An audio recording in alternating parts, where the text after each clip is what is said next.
Hello everybody, Cooper here, and welcome back to another episode of my NBA 2K25 MyNBA franchise. Very keen for this one. It is trade deadline season. We're going to be splitting this video into thirds. The first third will be trade deadline action, tons of trades. I don't know how many trades we're going to be doing today, but I dare say there will be a lot of them. Second third, there will be a game. I don't know what game it's going to be at this stage. We'll decide after all the trades have happened. And then the last third will be this year's All-Star Draft. We haven't done it yet. We have not done one on the channel. I am very excited to do it. Not every team will be making a trade. I wish we could do a trade for every team, but that would take me far too long to do. But there will be teams that will be doing more than one trade. Some teams, depending on what their circumstances are, be it injuries, be it current roster construction, team record, things like that, we'll need to do a large chunk of trades. The Philadelphia 76ers, for example, they're currently 37-11. If we go to their roster, not really a lot for them to do. They've got a very good roster. A lot of their work was done in the offseason, and with their draft picks, there's not really a lot that they can achieve. So the 76ers will largely be staying away from them. A team like the Milwaukee Bucks, however, if we go to their roster, they're 18-29 at the moment. I dare say they're going to be looking to get worse. They've got some talent that they could potentially move on to another team, get some draft picks in return, build for the future. There's a lot of teams like this, especially towards the bottom of the NBA. If we had a look at the standings towards the end of the last episode, but teams like the Hornets, they may want to get a little bit better. They don't own their pick this year, although it is lottery protected, but they have all their other picks, so they can look to bring on some more talent. Probably not to trade their own picks, but if they can potentially get some other picks in a future deal, that might be something they do. The Bulls, they've got some veterans on their roster, such as James Harden. I don't think James Harden will be traded, he just signed there. But guys like Tobias Harris, guys like Colin Sexton, that could be a trade to be done there. The Wizards, I don't think will do anything. The Heat have lost 11 in a row. They don't own their pick. They're going to have... They actually don't have a bad team, which is the funny thing. But for whatever reason, they are struggling big time. So they are almost guaranteed to do a trade. In terms of the West, there's a real big drop-off between the top 8 teams and the bottom 10. Whether the Lakers want to do something, I dare say they probably won't, because they've got a ton of cap space, they've got a ton of draft picks. Unless a star suddenly becomes available, I don't think they'll do anything.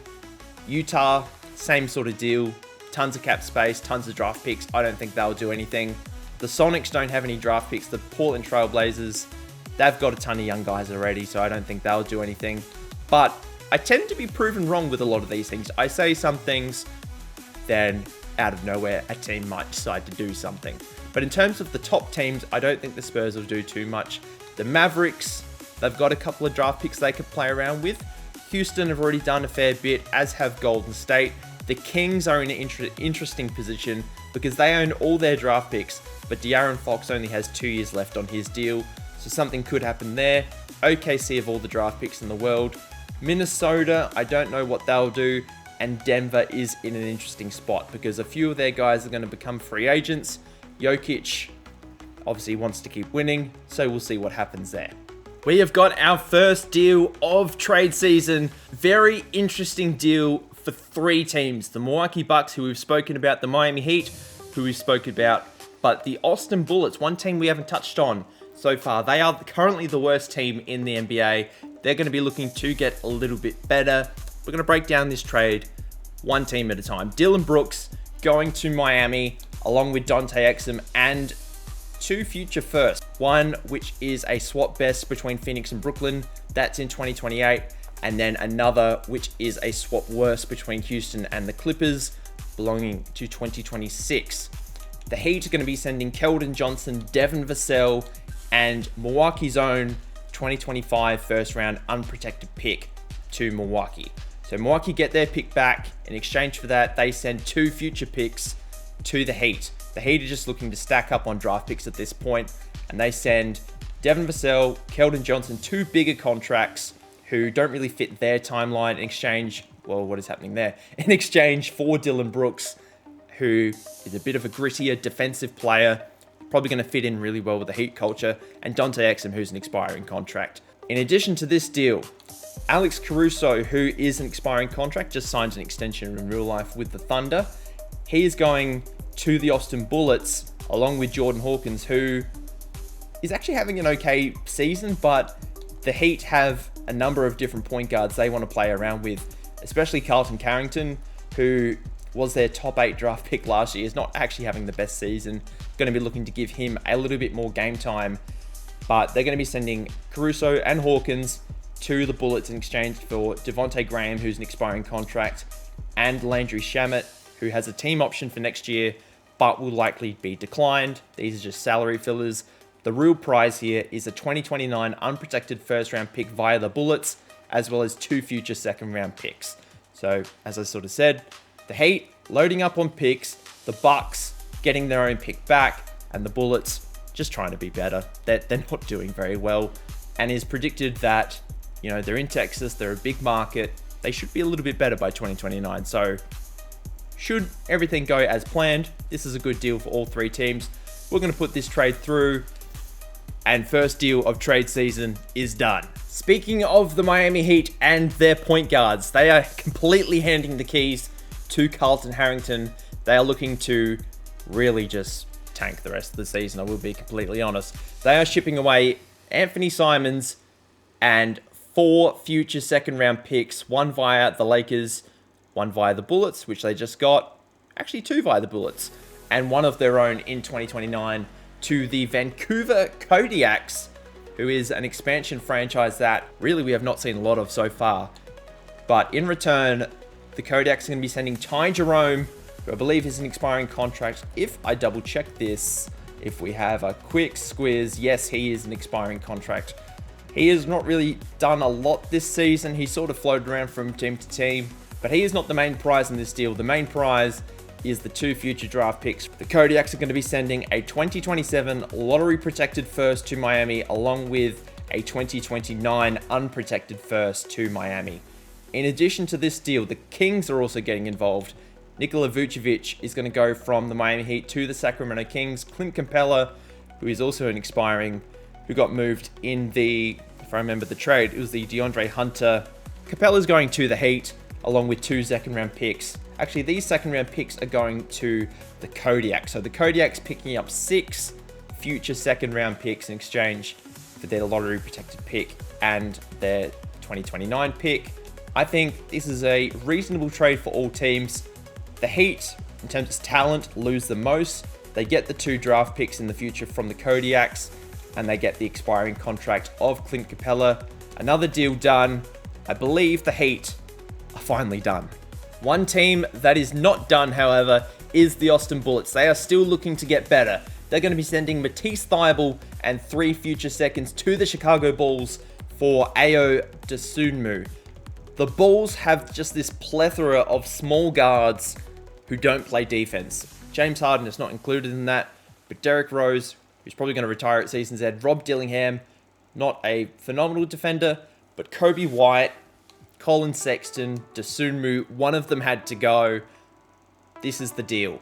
Matisse Thybulle, good defender, not much of a three-point shooter, but is going to bring something that is largely needed to the Chicago Bulls, and that is perimeter defense.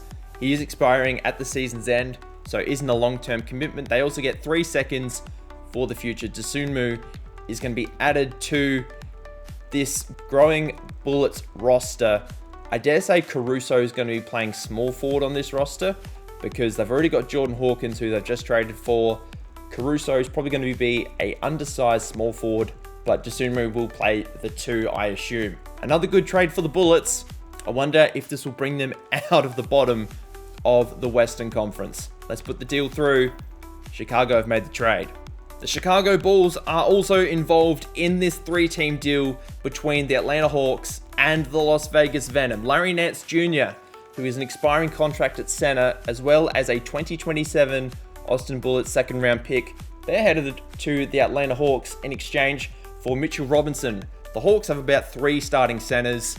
They're going to be sending 1 to the Chicago Bulls in exchange for a second-round draft pick and expiring contract. Mitchell Robinson doesn't hold a lot of value, mainly because he's always injured. He's not having a bad season, and he's shooting very well from the field. Let's just ignore the 33% from the foul line. They're also, in terms of the Atlanta Hawks, unloading Onyeka Okongwu, who is really good center. He's going to the Las Vegas Venom, but he is so unhappy in Atlanta. He's basically like, I want out of here. There are too many centers. Send me somewhere else where they can actually play me. The Venom are going to be sending Mohamed Bamba a 2027 lottery protected first and 2 seconds to the Hawks for Onyeka Okongwu. So the Hawks gaining about $30 million in expiring contracts, a few draft picks as well. Good deal for all teams. The Venom sort of on the outside of the Eastern Conference at the moment. Or are they a Western Conference team? I have no idea about where teams are placed. I believe they're West, actually, now that I think about it. But they're not in the playoff picture. They're looking to get into the playoff picture because they don't actually have a bad roster. It's just in a bit of a weird place. DeRozan is injured at the moment, which doesn't help. But hopefully, Okongwu, who's a good young center, can put them in the direction that they want to go. And now I believe the Bulls are done. I told a lie. The Bulls are not done yet. They are getting rid of Patrick Williams. He's not had a great season. The numbers are basically the same. There's actually been a large increase in rebounds, but his shooting has dropped off massively from 3. He went from basically a 40% three-point shooter for his career all the way down to 32%. Although his free throw shooting isn't actually too bad. But they're going to be sending Patrick Williams and his $137 million contract, along with Portland's lottery-protected pick this year, to the Denver Nuggets for Aaron Gordon, who, bear in mind, does have a player option on his contract for next year. But he is a significantly better player than Patrick Williams, I should say. He's also having a bit of a down year, but there is also the financial sort of relief to the Bulls. And if they're able to re-sign Aaron Gordon, it can potentially be a bit of an upgrade on Patrick Williams. Will Patrick Williams ever be as good as Aaron Gordon? Who knows? But the Denver Nuggets are sort of unloading some of their older talent to restructure, get younger, and build around Jokic for the future. Lonzo Ball is also in this deal. He has just not worked out at all in Denver. He is going to be joining his brother in Charlotte, along with Contavious Caldwell-Pope, who's just a free agent signing, who's actually been pretty good this season, but with the emergence of Jared McCain, his services are a little redundant. So the Hornets are going to be sending Blake Wesley the contract of Grant Williams, a 2029 unprotected first, and 3 seconds to the Nuggets for Lonzo Ball and Contavious Caldwell-Pope. Lonzo, although he is a fairly rated player, he is a little injury prone, hence the lower trade value. But good trade for all teams. The Nuggets taking a bit of a risk to build for the future. They could potentially fall out of playoff contention now, letting someone like, for example, the Las Vegas Venom jump up. And who knows what's going to happen in Chicago if Aaron Gordon doesn't re-sign. Getting rid of that 2025 first round pick may look a little dumb, but this is a good trade, a very interesting trade. We'll put it through. We're not done yet. This next trade ultimately is not that fascinating. It is just a salary dump with the Clippers and the Raptors. Andrew Wiggins, who was a part of the Kawhi Leonard trade with the Golden State Warriors, he is heading to his home country. I don't know if it's his hometown or not, but his home country at least. He's off to the Toronto Raptors, along with Yuta Watanabe, Dylan Windler, and 2 second-round picks this year. One via the Houston Rockets and one via the Thunder. The Raptors are going to be sending Talen Horton-Tucker, Jalen Noel, and Josh Okogie, all of which are expiring contracts to the Clippers. The Clippers want to be free agent team in the offseason, and Andrew Wiggins' $26 million just sitting there is not going to help them out. So the Raptors looking to get a little better, strengthen on the wings, and the Clippers, they are so far out of playoff contention, it's not funny. I'm just going to put this deal through and hopefully just suck for the rest of the season. I didn't think the Lakers were going to do anything at the trade deadline, but they actually are going to. They're going to be sending James Wiseman and 2 first-round picks this year, one from Brooklyn and one from Houston, as well as 3 future seconds, all of which are their own, to the Phoenix Suns for Steven Adams and 2 future second-round picks via the Knicks. Now, the reason the Lakers are doing this, James Wiseman has actually been playing very well this season. Just under a double-double, getting blocks, shooting well from the field, actually shooting well from three as well in about 20 minutes a game. They've got so many first-round picks this year. I think they've got 5. So they're going to be sending 2 of those who are not that valuable, along with 3 seconds for Steven Adams, who, is not doing very well at this moment and is a lot older than James Wiseman, for 2 future Knicks picks. Now, the Knicks are not doing that well right now. If they completely fall off, these picks may be very valuable in the future, but depending on what the Knicks do, they're a big market. They're always going to be wanting to sign free agents. They've still got Jalen Brunson and Kevin Durant, so there could be a big turnaround depending on what they do in the trade deadline. So, bit of a gamble here for the Lakers in giving up a good young talent, but also a bit of a gamble for the Suns giving up those 2 future picks. Who knows who the winner of this trade is going to be? It's going to be very interesting, and one that's probably not going to be found out for another couple of seasons. Let's put it through. Phoenix agree. The free agency of Brandon Ingram is something that we speculated on at the end of the last episode. And funnily enough, he did get injured with a sprained ankle for about 8 to 10 weeks. But he's only 1 to 2 weeks away from returning. And he's decided he is going to... technically, if you request a trade, you get fined now. But he is going to do the most politically correct way to request a trade, whatever that version of that is. And New Orleans have decided to grant him his request. And I think we have found Brandon Ingram a home that is mutually beneficial for both the Pelicans and his new team. And that team is the Dallas Mavericks. Now, the return for New Orleans is Jeremy Grant and 2 unprotected first-round picks, which in the grand scheme of things probably isn't a fair trade for Brandon Ingram. But we have to remember... he is going to be an unrestricted free agent and he has no interest in returning. Now, Jeremy Grant also is a large contract, but these 2 future picks, not so much the 2025 run, because that's this draft, but the 2029 one, in a world where Luka Doncic may potentially not be on the roster, could potentially be value. That's where the value in this trade is. So, Brandon Ingram, you've been a good servant to the Pelicans over the years, but you are officially a Dallas Maverick. And as you can see on this roster, I've now put Brandon Ingram's injury back on because wouldn't let me trade him without it.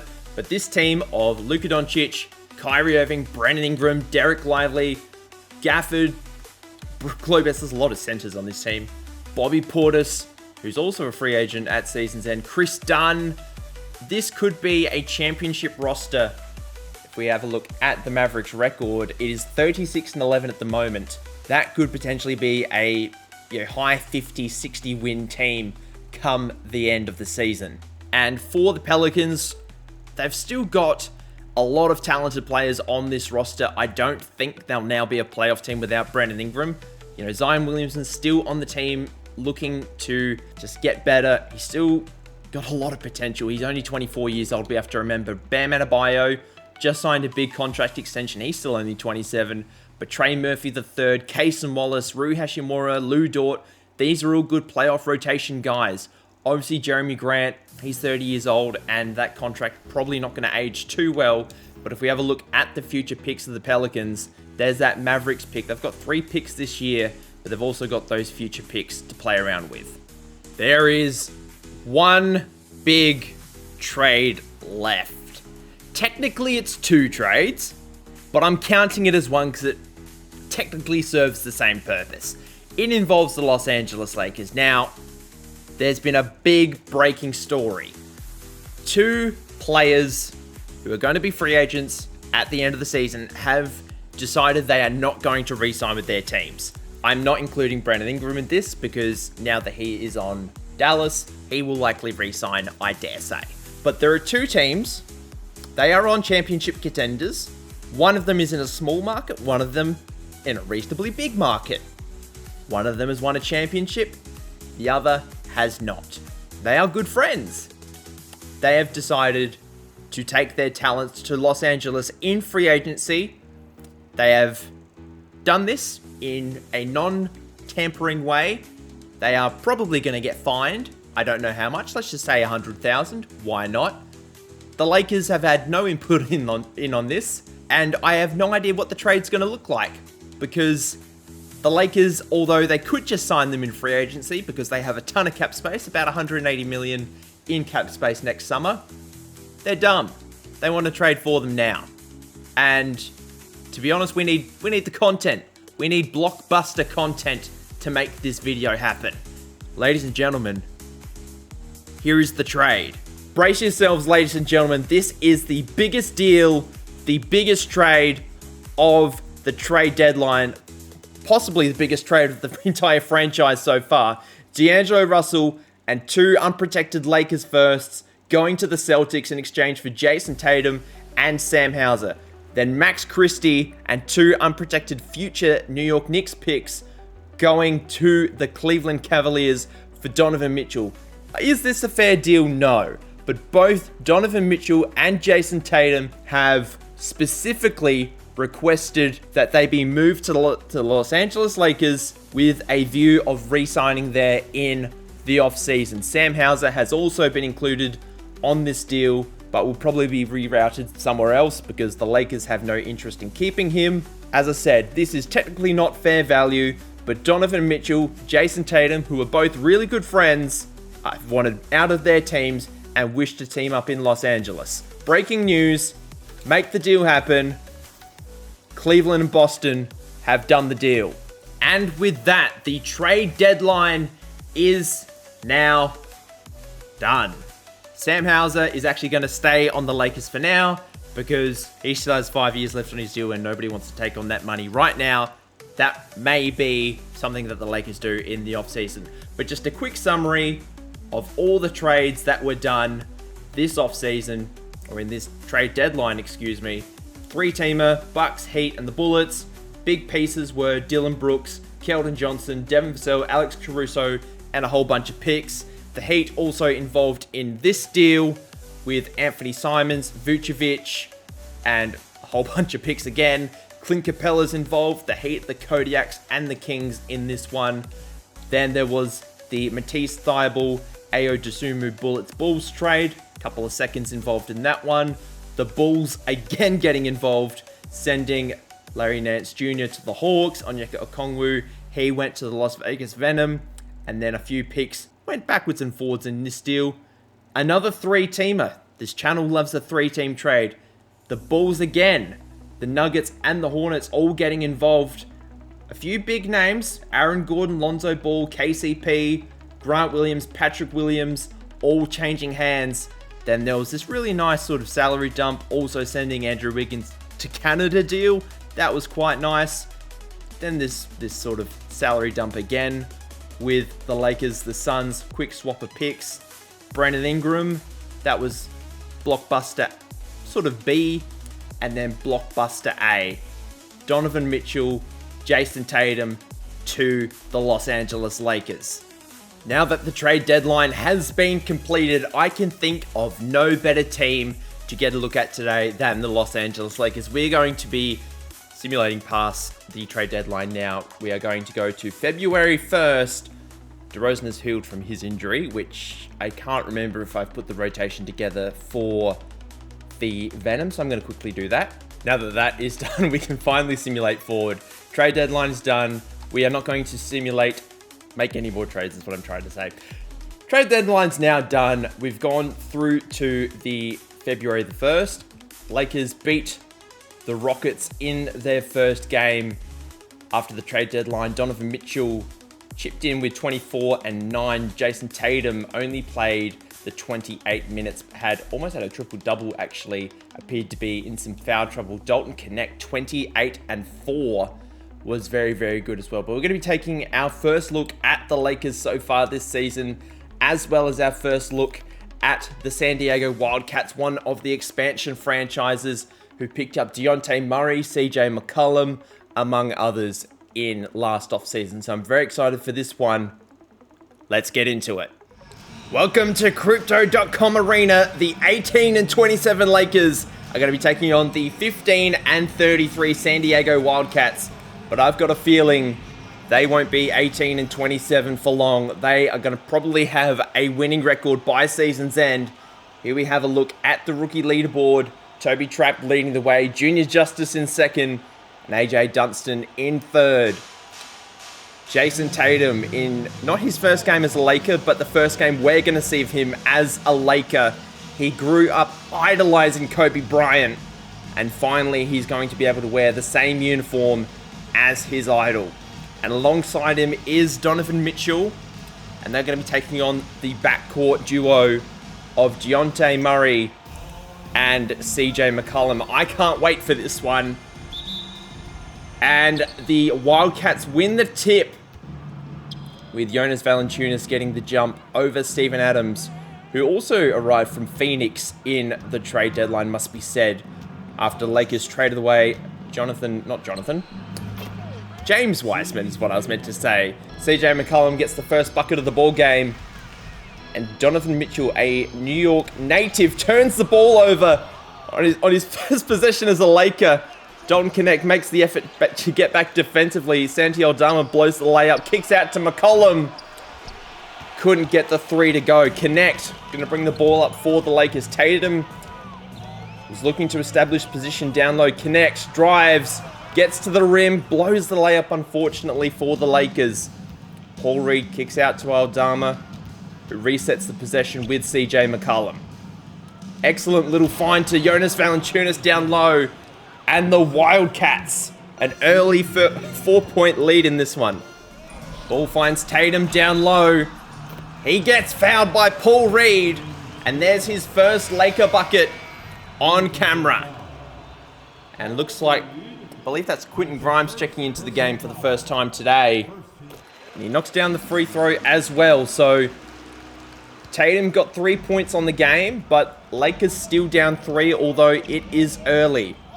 You can see down on the ticker as well, Orlando beat Boston at Boston as Donovan Mitchell gets his first foul of the game. Both free throws missed,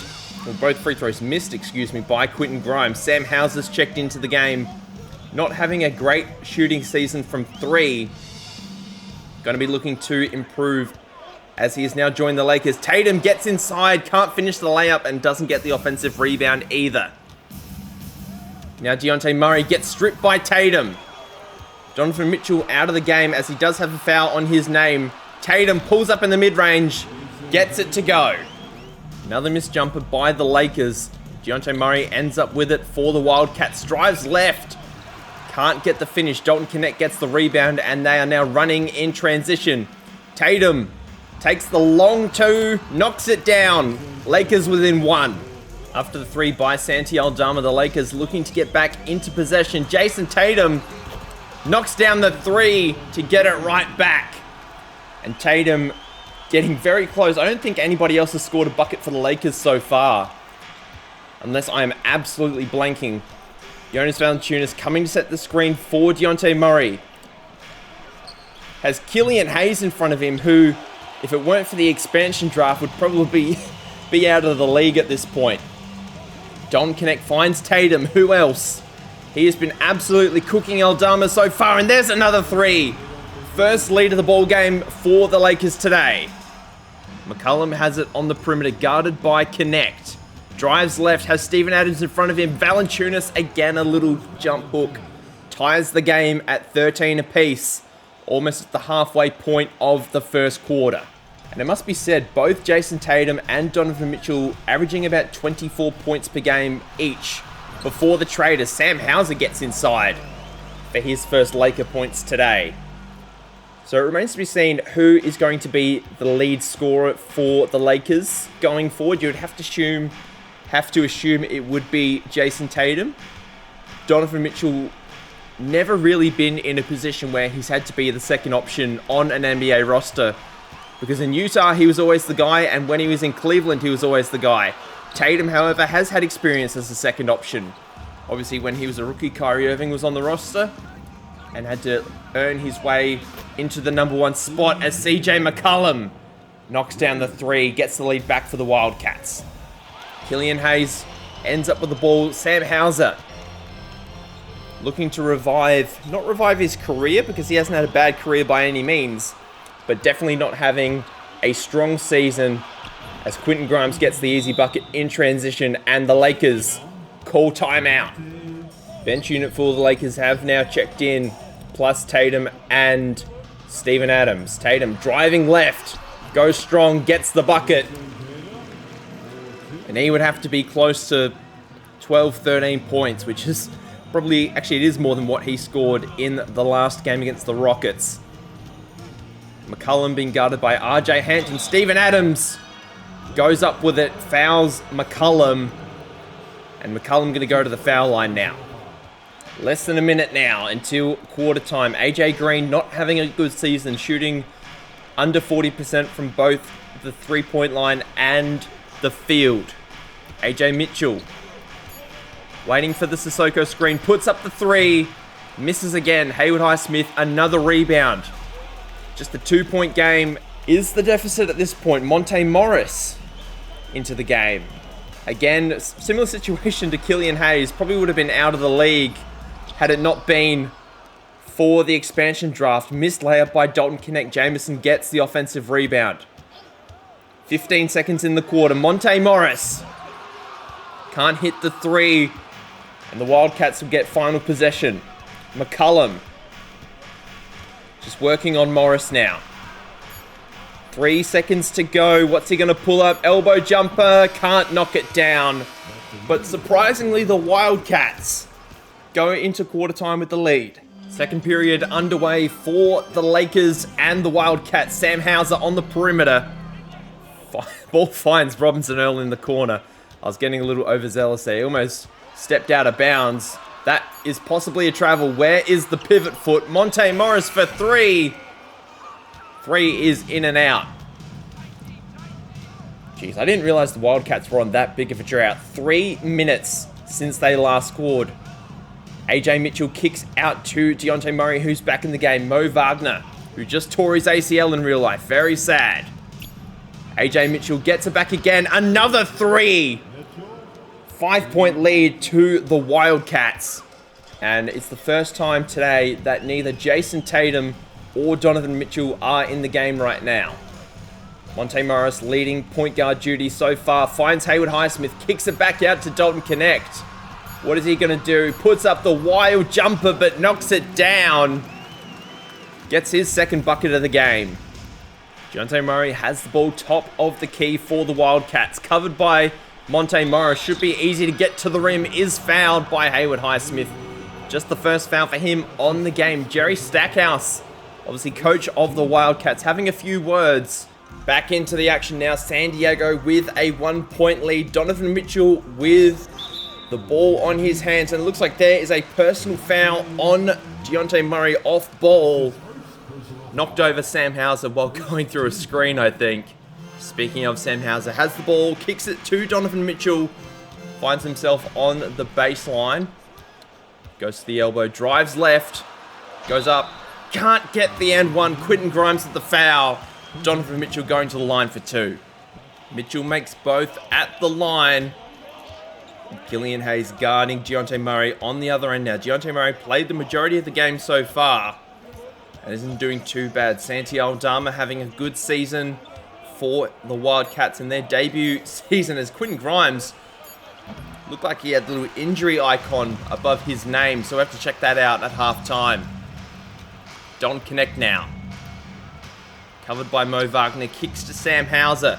He drives left, goes up again. He's fouled by Santi Aldama. More free throws for the Lakers. More free throws made for the Lakers. Now a 35-32 ball game. Dejounte Murray kicks to Wagner. Aldama driving on Dalton Knecht. Has the bigger body, can't get the shot off though. Valanciunas double teamed. Grimes for three. Knocks it down, ties the game. 5 on the shot clock for the Wildcats. Murray for three. Can't get it to go. Highsmith does a good job boxing out Valanciunas. Gives it up to Mitchell. Goes by. Gets the slam over Quentin Grimes. And what a season he is having. 24 a game, largely, obviously, with the Cavaliers having the trade being only made at the start of the episode. But it'll be interesting to see how he finishes the season. Whether his numbers go up, down, sideways. Who knows? Murray gets the rebound.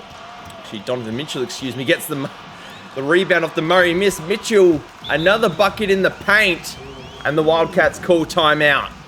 Tatum has the ball top of the key. 10 seconds to go on the shot clock. Just isolating on Paul Reed. Drives right, gets to the bucket. Knocks it down. That might be the biggest lead of the game for the Lakers so far. 6-point game. There's still plenty of time to go in this first half for that margin to be brought down even further. Aldama had an opportunity, couldn't take it unfortunately for the Wildcats. Tatum having an exceptional game so far, closing in on 20 points in the first half. Tatum goes by AJ Mitchell, goes up with the right hand, can't get it to go. Good defense by AJ Mitchell, the smaller man. Aldama goes all the way, is fouled on the other end by Sam Hauser.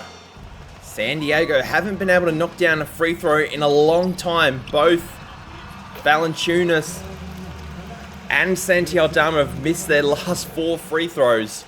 And now it's out to a 9-point game for the Lakers, who are playing very well in the last couple of minutes. Just over 2 minutes to go in the second quarter, and there we go. Finally a bucket for the Wildcats. Cuts it back down to 6. McCollum playing better on the road, actually, according to the numbers. 26 a game on the road, probably 24-ish at home. Steven Adams, the offensive rebound, gets it to go. Back out to 8 now.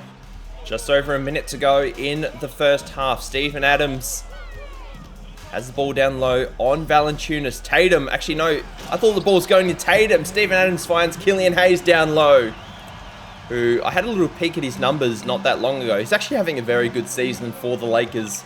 Career best season. So he might be in line for a contract extension or even a bigger contract with a new team in free agency, as Paul Reed knocks down the 3 on the other end. Now down to a 5-point game. 45 seconds to go in the first half. Donovan Mitchell, guarded by Quentin Grimes, gives it up to Steven Adams. Killian Hayes, back-to-back threes. Yes, he can! Back out to an 8-point game now. What a couple of seconds by Killian Hayes. Now he's got to do a good defensive job on CJ McCollum. Quentin Grimes now, can he answer on the other end? No, he can't just yet. 3 seconds to go on the shot clock. Will he get a shot off? He does. Knocks down the free throw line jumper. Shot clock now gone for the first half. 6 seconds to go. Tatum gets inside, fouled by Paul Reed. Both free throws rattle in for Jason Tatum. CJ McCollum from half court. Can't hit it. We've had a couple of those this season. Couldn't make it another one. But an 8-point game to the Lakers. Real good turnaround from the first quarter. And we'll look at the numbers for both teams to start this first half. Jason Tatum, 19 points leading the game. Has the 3 boards, has a steal, no assists. But 7 for 15 from the field, so not as efficient as I thought he was, but most importantly, 2 of 4 from deep. Killian Hayes has also been a bit of a surprise packet. 12 points, 2 assists, 5 of 6 from the field, 2 of 3 from deep. And if we have a look at his numbers, he's actually having a very good season compared to some of his previous work in Detroit. 48%, almost 49% from the field, career high 32% from 3, and 95% from the foul line. Obviously, this is reduced minutes for him, but he is proving his worth. Not Donovan Mitchell, Dalton Connect. 10 points, 5 boards, 5 assists, 2 steals. Both of his threes have been made. A real stat-packed first half for him. Donovan Mitchell, just the 6 points in the first half. He does have a couple of fouls. Actually, he only has the 1. But he has been very good, as has Sam Hauser. Steven Adams is chipping in. And Trey Jamison III, who spent last season on Memphis and Washington, looking to get another contract really from any team next season. But based on his play this season, remains to see how that will go. If we have a look at the Wildcats, CJ McCollum leading the way with 14 and 3. Jonas Valanciunas has 9 points, 2 boards and an assist. Not too bad. Quentin Grimes, 7, 1 and 1. Hasn't missed a shot yet, actually. AJ Mitchell, the rookie, 7 points, 3 boards, 1 for 3 from deep, but having a very good very good season so far in his role. 44% from the field, 32% from deep, 95% from the foul line in just the 14 minutes, averaging about 9 points a game. So, not bad for a late first round pick. Dejounte Murray, same initials. Not having the most efficient game in the world. Hopefully, for the Wildcats' sake, he can pick that up in the second half. Santi Aldama, Paul Reed, also chipping in with a couple of buckets. And team-wise, the Lakers are just strictly outshooting the Wildcats. 56% from the field, 50% from three, and they are perfect from the line so far. They're scoring in the paint, they're scoring on the fast break, and they've been very good defensively as well by not turning the ball over. Biggest lead of 9, currently at 8. My maths is correct, yes it is. We'll see how this goes in the second half, but you'd have to say the Lakers are probably the favorites here. Second half underway in Los Angeles, and after being down at quarter time, the Lakers up by 8 going into the second half. Jason Tatum gets fouled again by Paul Reed. Jerry Stackhouse again not happy, but he's got to be careful. Paul Reed has 3 fouls. More free throws made by Jason Tatum. He's now got 21 points on the game. And most importantly for the Lakers, it's a double-digit lead for the first time today. Dejounte Murray just taking his time inside. Finds Santi Aldama, puts up the bucket and makes it. Killian Hayes has had Dejounte Murray's number all game so far. Santi Aldama has it in the corner, kicks it back to Wagner. Covered by Steven Adams on the perimeter. Gives it to Valanciunas for 3. Can't get it to go. Donovan Mitchell secures the rebound. Kicks it up to Tatum. Drives left. Another bucket for Tatum. He has 23. The Wildcats do have limited options here. Dejounte Murray guarded very well by Killian Hayes. Goes left, can't get by. Has to go up strong with the right hand. Another miss. Tatum the rebound. He is running the break, but is stopped by Mo Wagner. Steven Adams covered by Valanciunas. Down screen. Oh, there's Killian Hayes wide open. Oh, he doesn't put up the shot. Gets the layup. Gets the and one. Dejounte Murray with a second foul. Killian Hayes, who's shooting 95% from the line this season, is almost guaranteed to make this free throw. Killian Hayes does not let his teammates down, makes the free throw, and the Wildcats call another timeout. The ball ends up with McCollum on the crypto logo. Valanciunas, a strong screen. Nothing to come of it just yet, and that is a charge taken by Killian Hayes. What a game he's having. Now a 16-point game. Absolutely incredible by the Lakers starting this second half. There's an and one on the other end. Don't connect. After him hitting a big 3 on the other end. Fouls Aldama, and he is going to go to the line. Unfortunately for the Wildcats, Aldama can't make the free throw. Donovan Mitchell does the give and go with Jason Tatum. He gives it back to Jason Tatum. Goes baseline, goes up with the left hand and makes it. The Lakers have been all over the Wildcats since quarter time in this one. Another missed shot by Dejounte Murray. He is having an absolute stinker. 2 of 11 on the game. Tatum again going up strong. Misses unfortunately for him. Murray only has the 7 points and 3 assists in this one. Valanciunas gets fouled by Sam Hauser. It's his second. Valanciunas going to get some more free throws. Free throws made by Valanciunas. Now a 14-point game. 4 minutes to go in the third. Donovan Mitchell, I was going to say, gives it to Dalton Connect, but the ball actually ends up with Jason Tatum. Puts the moves on Mo Wagner. And it's another bucket for Tatum. 28 on the game. Has to be the best player on the court, has to be said. Just over 2 minutes to go in this one. Now down to a 13-point game. McCollum had the chance to bring it down to 10. Not to be on that possession. I believe RJ Hampton has the ball now for the Lakers. Gives it up to Tatum. Sam Hauser. He's had a pretty good game for the Lakers in this one, has to be said. Dalton Connect pulls up for 3. Can't get the shot to go. Hauser gets the rebound. Tatum gonna get inside. And another bucket to his name. Just eases the pressure a little bit. And eases the run. Now with just 90 seconds to go in the third. Aldama has the ball on the right wing. McCullum puts a pump fake in the air. Dalton Connect doesn't fall for it. McCullum driving right. Elbow jumper, gets inside in the end. Tatum, the rebound. Great defensive play by the Lakers. RJ Hampton trying to force his way inside, turns the ball over. Quentin Grimes, we actually never checked out his injury. I'll have to look at that in a second. AJ Mitchell, 3 bounces around. Now down to 12 with a minute to go. Tatum at the top of the key, takes the 3, knocks it down. 33 on the game for Tatum, 14 in the quarter. This is much better than his previous game where I think he only scored 11. But his first game as a Laker in Los Angeles has been nothing short of spectacular. AJ Mitchell from 3 again knocks it down. Mitchell covered by Hampton. Quentin Grimes kind of gets in the way. McCullum waiting for the screen from Wagner. Ooh, thought about the 3, doesn't go for it in the end. Mo Wagner gives it to Mitchell, who's got the hot hand, gets inside, takes it, and makes it. 10-point game, with just over 6 seconds to go in the third quarter. What is Tatum going to conjure up? Gets inside, gets the layup, with a second to go. And with that, it's a 12-point game at three-quarter time here in Los Angeles. Having just checked the injury report, Quentin Grimes has a strained right hip, although he is in the game, so he's been playing through it, so it mustn't be too bad. Maxi Kleber, speaking of Quentin Grimes, gives it to him. Can't get the first shot to go of the fourth. Killian Hayes back in the game, gives it to, I believe that's DJ Wilson.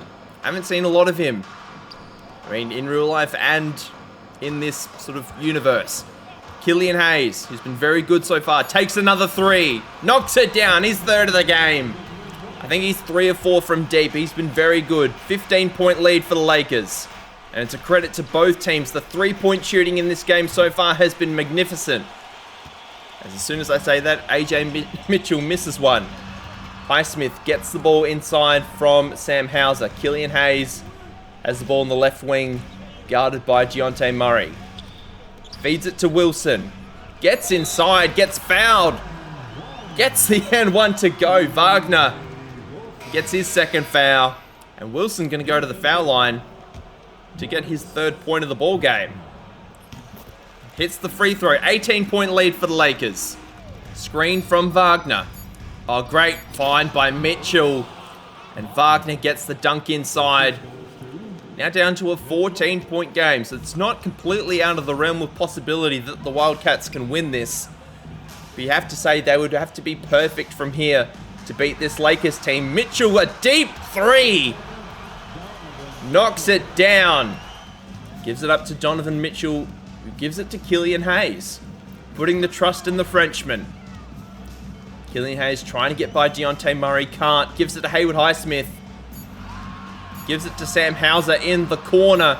Goes up with the right hand. Oh, I thought he made that. Couldn't make it though. Quentin Grimes gets the outlet pass from Mo Wagner. Gives it to his point guard in Dejounte Murray, who just turns the ball over. He's just having one of those games. Sam Hauser turns the ball over on the other end. What the hell is going on? Murray for 3. Finally hits another shot. And now it's down to 10. Jason Tatum back in the game. I don't believe Donovan Mitchell is in the game right now unless he's in the right corner and I can't see him. Tatum, guarded by Aldama. No, it's Dalton Connect in the corner. Aldama fouls Tatum. And Tatum's going to the foul line once again. Has Monte Morris in front of him. He's playing very good hands-up defense. Murray takes the 3, knocks it down. Single-digit game for the first time in about 2 quarters. And now Jason Tatum. This is the part of the game where your stars light up. Tatum, another 3. Can't hit. Adams with the offensive rebound. Does a good job. Don't connect. On the right wing. Could have been a possible option. Tatum drives baseline. Gets the N1 to go. Aldama another foul. Tatum can't make the free throw, but most importantly gets it back out to a double-digit game. Now Tatum covering Aldama. Gives it to Paul Reed, who's had a very good season. Gives it to Dejounte Murray inside. Blocked by Tatum from behind. Great defense by Tatum. Don't connect, had a 3 open, didn't take it. Gives it to Steven Adams inside. Not exactly an offensive weapon. Mitchell's in the corner. Adams, what are you doing? Mitchell gets it back. Makes the 3 after the Adams offensive rebound. And Mitchell's giving him the shush. Waiting for Valanciunas to set a screen. Does. Thought about pull-up jumper. Gets inside. Kicks to the corner. McCollum for 3. Knocks it down. San Diego 90. Lakers 101. Just over 3 minutes to go in the 4th. Mitchell gives it up to Adams at the top of the key. Killian Hayes, another 3. Can't hit this one. He's been very good from 3 today. McCollum picked up by Donovan Mitchell in the low post. Dejounte Murray, same by Dalton Connect. Brings it back out to the perimeter, drives baseline, goes up with the left hand, blocked again. Ball almost went out of bounds. And that is a shot clock violation. Under 3 minutes to go in this one. Lakers have a double-digit lead, but it was as high as 18 at one point. Tatum wide open. Knocks it down. 14-point game. Wildcats call timeout. Wildcats have shown glimpses of coming back in this one, but if they're going to do it, they need to start now. Murray finally gets a bucket to go, and Lakers this time call timeout. Both teams only have 1 timeout left. Tatum takes the 3. Went for the killer blow. Misses. 2 minutes to go. McCollum guarded by Donovan Mitchell. Paul Reed gives it up to Murray. Guarded by Killian Hayes, who's had his number all game. Connect helps out baseline. Murray fades from the foul line, makes it. Less than 2 to go. Murray, 19 on the game. Most of those in the second half. The Lakers can afford to kill a bit of time here. Tatum up top, gets by Paul Reed. Pulls up in the paint, knocks it down. He's got to be closing in on 50. He's got 44. Is a 50-point game as your first game as a Laker in Los Angeles possible? Tatum with the steal, Connect. Picks up the scraps. Gives it to Hayes. 12-point game. Connect for 3. Can't get it to go. That would have been great from a Lakers perspective. Another steal by Tatum. Oh, he is having some kind of game. Gives up to Mitchell. Gets inside. Knocks it down. And I'm afraid to say it, if you're a Wildcats supporter, that's probably game. And that looks like that'll be it, guys. It's going to be a 12-point victory to the Los Angeles Lakers. Unless Dejounte Murray hits this 3, which he doesn't, unfortunately. Well, unfortunately for the Wildcats, I should say. But the Lakers are 2-0 after the trade deadline. And we didn't get a 2K player of the game, unfortunately. It never popped up. But I'm going to assume that Jason Tatum will be the man who gets player of the game. 47 points in 28 minutes. 5 of 12 from 3. 5 boards, 2 assists, 2 steals, a block. 17 for 32 from the field. A very impressive display. I think he got 28 points in the second half. Killian Hayes was amazing. 7 for 10 from the field, 3 of 5 from deep, 18, 3 and 4 on the game. Donovan Mitchell came alive in the second half, 5 of 7 from the field, 2 of 3 from deep, ended with 18 points. Dalton Connect was very good. Sam Hauser had a game. Steven Adams had 10 and 6 to go with his 4 points. And apart from that, Haywood Highsmith didn't score, but a couple of boards, 3 assists, 2 steals was very good as well. Dejounte Murray, after a very quiet first half, ended with 24, 4 and 4, as well as 4 turnovers, shooting 9 for 23, 3 of 7 from deep. Had 15 points, I think, in the second half. 19 points, excuse me, in the second half. CJ McCollum had 20 and 6, not too bad. AJ Mitchell, 17 points in 16 minutes off the bench. Santi Aldama played his role. Jonas Valanciunas was perfect inside the paint, missed all 3 of his 3-pointers, unfortunately. Quentin Grimes picked up an injury, but was still very effective in the minutes he played. And Mo Wagner wasn't too bad either. If we look at the stats on the games, you can see the Lakers just made more field goals and free throws than the San Diego Wildcats. The three-point shooting was pretty close. The Wildcats did make one more than them, one more than the Lakers, I should say, which was pretty surprising. I thought that would be a little bit different, but the bench points, the Lakers got a lot more out of their starting lineup than the Wildcats do, but the Wildcats do play quite a bit deeper than the Lakers at this point. The fast break points, there was a little bit of a deficit in that. The points in the paint was pretty close. Second chance points, just on the offensive rebounds, is where the Lakers really took a hold of this game, as well as forcing turnovers. 16 points off of turnovers compared to the San Diego Wildcats 8. Biggest lead of the game was 18 by the Lakers. Ended up being a 12-point margin. It is now time for the 2025 NBA All-Star Draft. And the two captains are LeBron James and Luka Doncic. Who will we be selecting? We'll be selecting both. We'll be selecting both of the teams. Now, I believe Luka Doncic has the first pick, which is fine. Now, before I head into the draft, not so much with the starters, because the starters definitely deserve to be in the positions that they are. I will be taking some liberties with the reserves. You will see what I mean in a minute.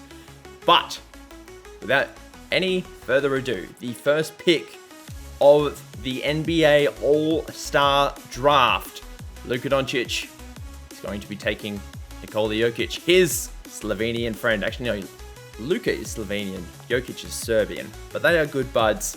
LeBron, it'd be rude of him not to take Giannis in this position. He could go for his former teammate Anthony Davis. I don't see Joel Embiid anywhere on this list either, but we're going to keep it simple. We're going to stick with the team chemistry. We're going to go for Giannis with this pick. Next up, Luka Doncic. He's going to keep it foreign. We're going to go with Wemby. We're going to go with the double center lineup. Luka, Jokic, Wemby.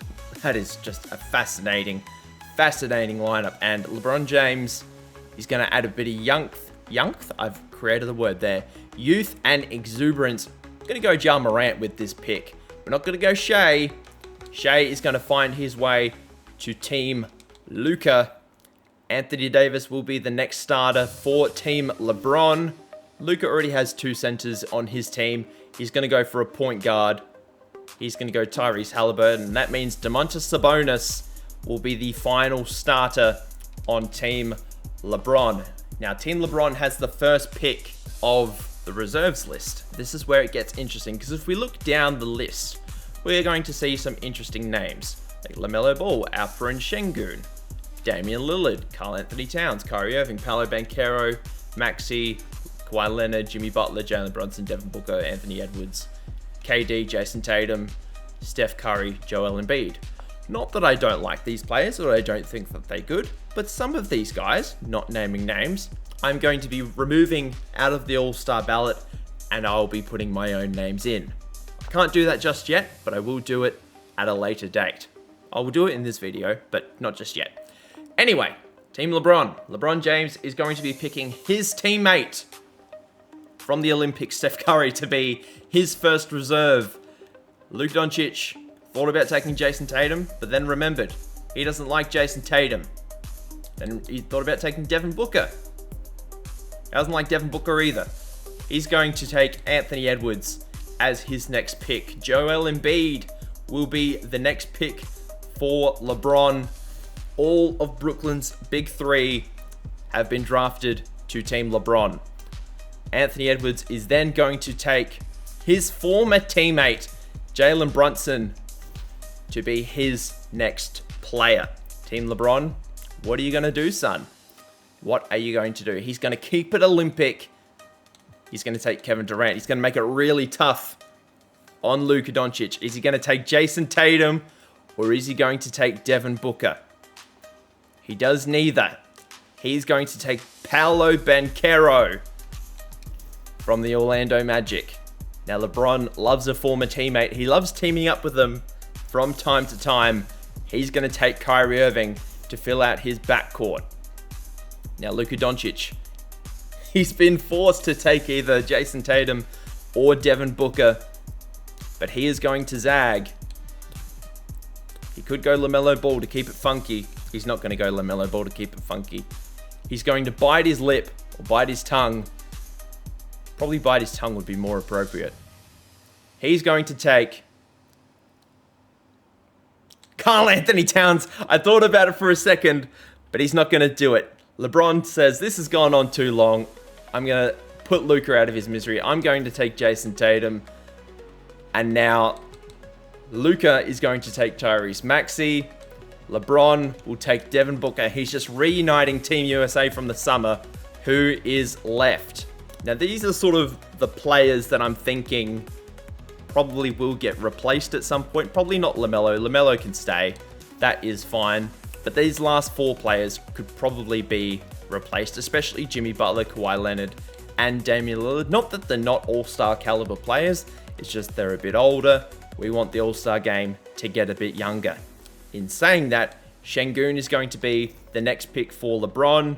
Jimmy Butler is going to be the next pick for Luka. Kawhi Leonard is going to Team LeBron, and Damian Lillard will be the final pick of the All-Star game for now. If we have a look at the All-Star teams allocated, there's Team LeBron, there is Team Luka, there's the dunk contest, 3-point contest. Neither of these have been announced just yet. And then there's the rookie game and sophomores. I don't know why Luka Doncic and Trae Young are on the rookie and sophomore teams, but that will be Team World versus Team USA. For the time being, we are just going to leave those other 2 alone. Team LeBron, Team Luka. You can see in the bottom left, we have the potential to override some players into the All-Star game. We are going to be doing that. I did say earlier that each team will probably look to replace 1 to 2 players on the All-Star roster. Kawhi Leonard is going to be one of those players replaced. And if we have a look at the list of players available, we are going to be giving this particular spot for Kawhi Leonard. And if we have a look at Kawhi Leonard's numbers, he is not having a bad season whatsoever. 23, 6, and 4 isn't bad at all. I know the All-Star game essentially is a popularity contest, but we will be replacing 2 players in the All-Star game, giving them to players who I think are more deserving than Kawhi Leonard and whoever else is on Team Luka. And my first pick of the overriding All-Star draft, I don't know what else to call it, we're going to be taking Evan Mobley. He's averaging 23 and 13, 2.6 blocks a game, almost 5 assists. He has been absolutely incredible. Definitely a Defensive Player of the Year candidate if Victor Wembanyama didn't exist. So Kawhi Leonard is out, Evan Mobley is in. And if we have a look at Team Luka, I did mention that I would probably be replacing Jimmy Butler and Damian Lillard. First of all, we'll hop over to Jimmy Butler. And I must say, I can't just replace Jimmy Butler with anybody. As we go over to point guards, we go over to shooting guards. It has to be a forward or a center. So if we just have a look at that, bear in mind, I have to do that. There are a few players that I am interested in here, one of which is AJ Dunston, the rookie out of the Oklahoma City Thunder. He is having a very good season, 24 and 12, 2.5 blocks a game.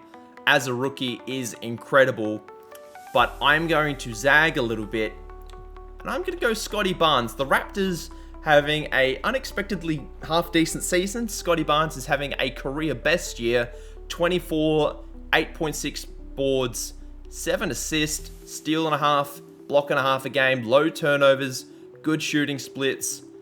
And if we have a look at the per 36 numbers, he has been incredible. So I'm going to take Scotty Barnes for Team Luka. And to replace Damian Lillard, we could do a couple of different things. We could go Junior Justice, who is the number 1 pick in last season's draft. We could go Trae Young. That could be quite fun. There could be someone like Toby Trapp, Donovan Mitchell, Shaedon Sharpe, Koulibaly. Any of these guys would be a logical selection, but I think the most reasonable pick is Junior Justice. He is having the best season out of all of these guards. Toby Trapp is leading the Rookie of the Year race at the moment, but you'd have to say that Junior Justice is probably having the better statistical season. He's on a better team, and I think he is a more than worthy selection at the buzzer for Team Luka. But for now, that is the All-Star portion of this video. Next episode, we will be simulating forward to All-Star Weekend. The gameplay portion of the video, there's not going to be any regular season games. It's going to be, I dare say, rookie showcase, 3-point contest, dunk contest, All-Star game. I'm going to try to pack that into one video if I can. If not, it will be a two-parter. But that is going to do it for now. Thank you so much, everybody, for tuning in to this video. Please leave a like and subscribe to the channel for more if you are new. All of those wonderful things. And until next time, I hope you have a lovely day wherever you are in the world. And I'll see you guys then. Bye!